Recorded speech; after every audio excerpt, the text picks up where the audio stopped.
Good morning, everybody. Kurt Rish here, and thank you for joining me on One Shepherd. So today we are continuing with our Old Testament reading of the book of 1 Samuel, chapter 10. Then Samuel took a flask of oil and poured it on his head, and kissed him and said, "Is it not because the Lord has anointed you commander over his inheritance? When you have departed from me today, you will find two men by Rachel's tomb in the territory of Benjamin at Zelzah. And they will say to you, 'The donkeys which you went to look for have been found.' And now your father has ceased caring about the donkeys and is worrying about you, saying, 'What shall I do about my son?' Then you shall go on forward from there and come to the terebinth tree of Tabor. There 3 men going up to God at Bethel will meet you, one carrying 3 young goats, another carrying 3 loaves of bread, and another carrying a skin of wine. And they will greet you and give you 2 loaves of bread, which you shall receive from their hands.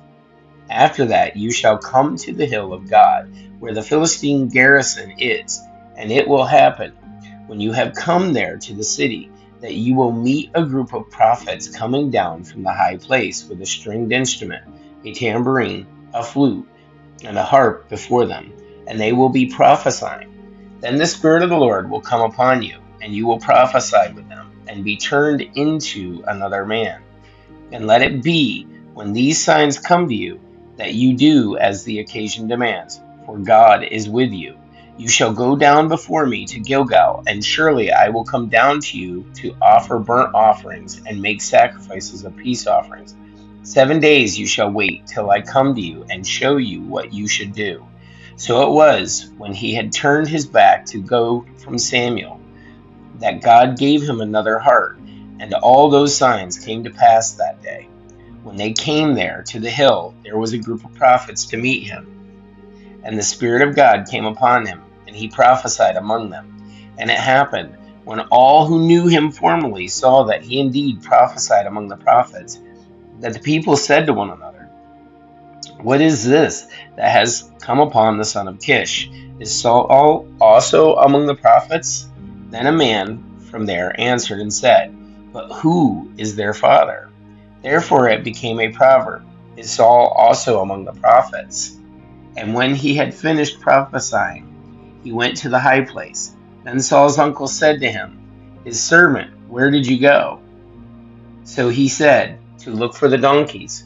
When we saw that they were nowhere to be found, we went to Samuel." And Saul's uncle said, "Tell me please what Samuel said to you." So Saul said to his uncle, "He told us plainly that the donkeys had been found, but about the matter of the kingdom he did not tell him what Samuel had said." Then Samuel called the people together to the Lord at Mizpah, and said to the children of Israel, "Thus says the Lord God of Israel, I brought up Israel out of Egypt, and delivered you from the hand of the Egyptians, and from the hand of all kingdoms, and from those who oppressed you. But you have today rejected your God, who himself saved you from all your adversaries and your tribulations. And you have said to him, 'No, set a king over us.' Now therefore present yourselves before the Lord by your tribes and by your clans." And when Samuel had caused all the tribes of Israel to come near, the tribe of Benjamin was chosen. When he had caused the tribe of Benjamin to come near by their families, the family of Matri was chosen. And Saul, the son of Kish, was chosen. But when they sought him, he could not be found.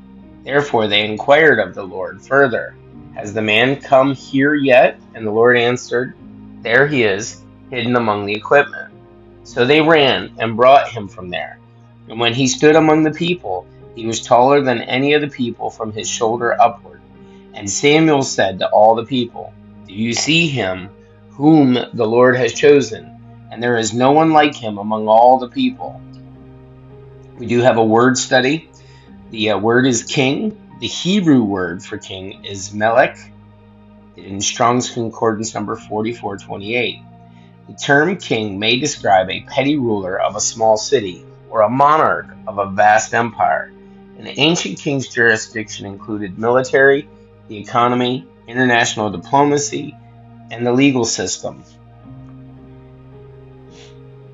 He also functioned as a spiritual leader, Although Israel's kings were prohibited from priestly functions, the Bible presents David as an example of the righteous king who set his heart on faithfully serving God.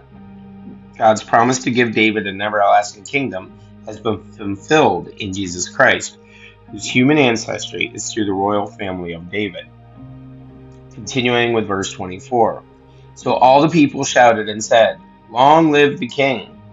Then Samuel explained to the people the behavior of royalty and wrote it in a book and laid it up before the Lord. And Samuel sent all the people away, every man to his house. And Saul also went home to Gibeah, and valiant men went with him, whose hearts God had touched. But some rebels said, "How can this man save us?" So they despised him and brought him no presents, but he held his peace.